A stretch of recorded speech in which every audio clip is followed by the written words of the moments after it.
Hello, it's Dmog. Finally got off my ass and finished the RAM. Yay! uh, in this video, I'm gonna be showcasing it and explaining how it works. So, first, I feel like I should probably explain what's supposed to happen, and then show you it actually happening. Yeah. Well, anyways, let's get into it. So this right here, this chunk going across is the address decoder. What you do is you put in 4 numbers from 0 to 15 in binary, and it'll go and output one of these from 0 to 15. There's 16 of them. 0 to 50, yeah. That's just how people like to do things. I don't know why. I mean, I guess because they count zeros about whatever. Doesn't matter. So there's actually 2 of these on top of each other. One right here, one right here. The reason there's 2 is because there's a different one for the write and the read. Down here at the bottom is the read. So whenever I have the read on and I have one of the registers selected, right now register 0 is selected because none of these are on. So if I have the read on, then this very first torch, register 0, will turn on. As you see, this is the only one that needs the signal. If I have the write on, this torch will turn on. And in each of these, both of these go to the very first register. Then both of the second ones will go to the read and write inputs of the second register. If you look through this tangle of wires, you can see that happens. It goes, navigates through here, navigates tightly through all these fits, over into there. Does the same thing for every other register. Of course, it looks ugly as hell while doing it. Always have to make sure it looks like that. Haha. Ha. These are the bus inputs and outputs. What happens is all the information travels to the end of the bus, which goes into the RAM. And the RAM, whenever it outputs, they all output at the beginning of the bus. So what this does is it solves the problems that the bus is only one way. Say I need to get a number from this register to this register. I can't just output onto the bus because the bus is only goes past where you're outputting. A little annoying, but that's how it is. So what you can do is you can output onto the bus, store it in the RAM, then read it off the RAM and read it into that register. Big brain.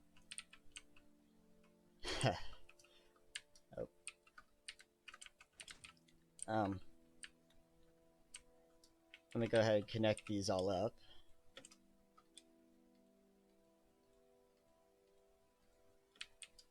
Alright. So what these are is this is the manual bus lines, manual bus inputs for when it's not connected to the RAM output. And these are the manual when it is. These have a nice little torch on them because why not? Torch nice. Alright. And then for the second part of the RAM, all it is just 16 of those same exact registers. You'd think it'd be easy. It wasn't. All of the inputs go down and connect into every single register. The same input connects to the same inputs on each register. And then all of the outputs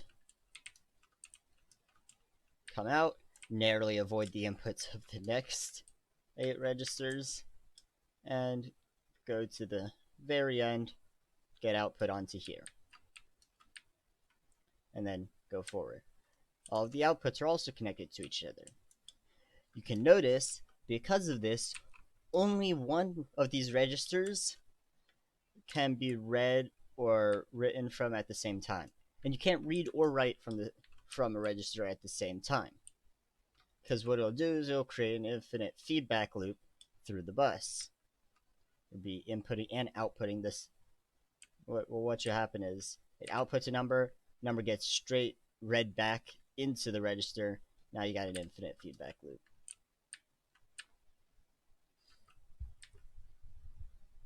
If you're reading and writing from the same register, I guess it doesn't really matter. You won't really be able to properly write onto the register, but you'll still be able to read it. But say you have a different register, now that register's, since the write is on, register's just going to equal the different register. Now, if you want that to happen, that's great, I guess. You can go and set multiple registers equal to each other by just reading from a register and writing at the same time and just going through all the registers. Might work.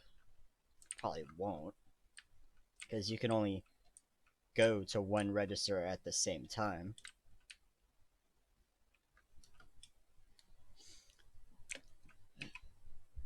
I made it this way, not to be too complex. In the future, I could rebuild this, and I do have some ideas if I ever do rebuild this Redstone computer. If I ever make like a version 2. What I'm going to do is, I'm going to try and find instant repeaters that don't require pistons. And I'm going to show you the reason why.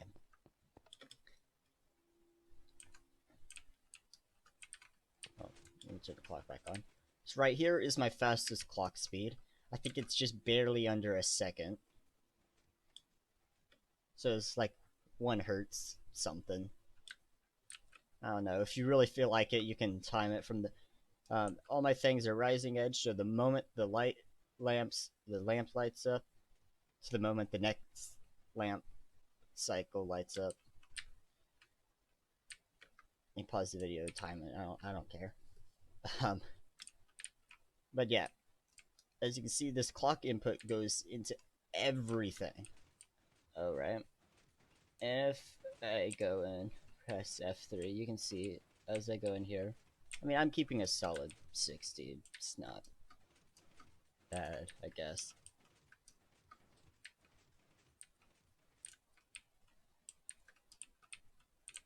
Wait, hold up.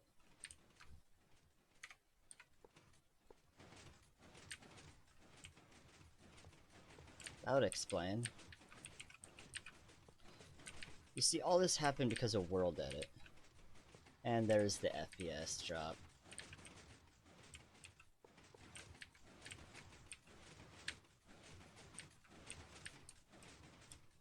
Haha.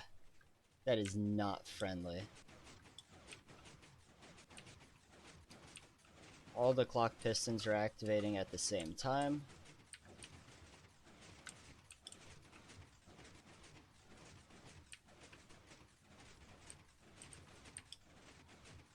Which is just a big cacophony of lag. As you saw, I wasn't dropping from 60 earlier. But once I get near those and start rendering them, instant 13 FPS. And even sitting back here, I'm still only getting around 50 FPS. And the more lag there is, the less off there is. It doesn't really matter because the distance between the ons is still the same. And you can see that it's just the lamp acting up, really. It turns off after the torch turns off, the more lag there is. But that's fine. Since everything's rising edge, as I said, I don't really need the falling edge to line up with anything.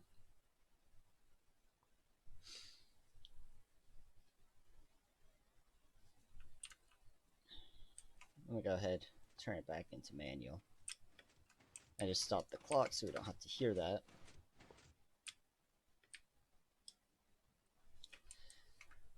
Now that I've shown that I've gone over what's supposed to happen and shown that this clock really does need some improvement. Do you have any ideas for better instant redstone logic? Preferably something, or instant repeater logic, preferably something without pistons. I know there's a form that's quite a lot bigger, but only has one piston.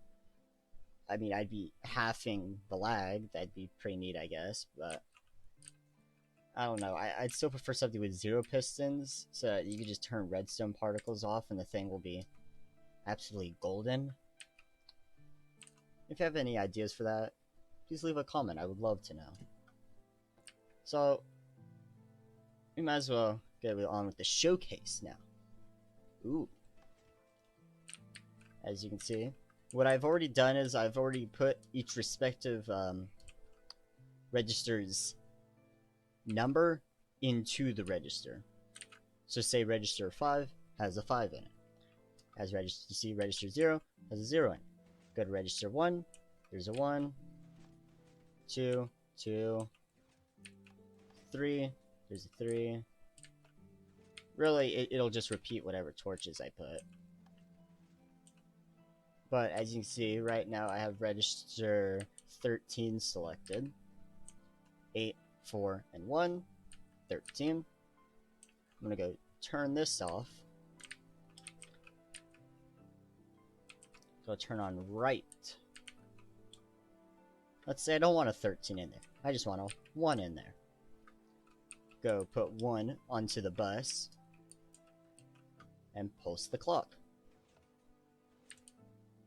Now what happens is I take 1 off the bus, take off right, put on read, it shows a 1. Now I go unselect that one, it's whatever the torches were, but select it again, it's just a 1. And you can select any register and read and write from there. And you can write up to 8 bits. So about like 1, 2, 4, 8, 16, 32, 64. So you can write any number from 0 to 127. It's pretty good. I mean, for this kind of computer, you're not really going to be dealing with too many numbers above that, especially if you're just making games on it, which I am planning to be doing. Once I'm done with this, I want to make a game. I don't know what game I'm going to make yet, but I want to make a game.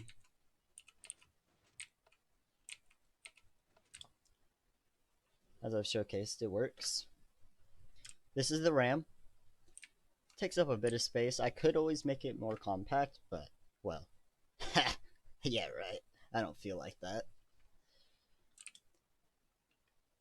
And if I ever need more memory, I guess I could always just copy this, but I don't really want to, because I've already copied this once to move it after I was building it over there to move it up, and it just messed up all the pistons. I had to go through and replace like every single piston. It just deleted them all. I don't know, World Edit just must not be able to deal with that many bud-powered pistons or something. How if I mean, this one's not even bud-powered, is it? How if I know? Maybe it is. Anyways, that's this video. Showcase of the RAM. Thank you for watching. Adios. Ooh, spooky. This is future Dmog here. Forgot to say in the video, but don't forget to check out Ben Eater. It's his series over his 8-bit computer that I'm watching to give me a lot of ideas on what to build. I highly suggest checking out his channel. I'll leave the link in the description. And also, for some reason, I had a fascination with torches. I don't know. Levers are torches. Lamps are torches. They're all torches. Alright? Sorry about that. This is just a little quick post note. Bye again.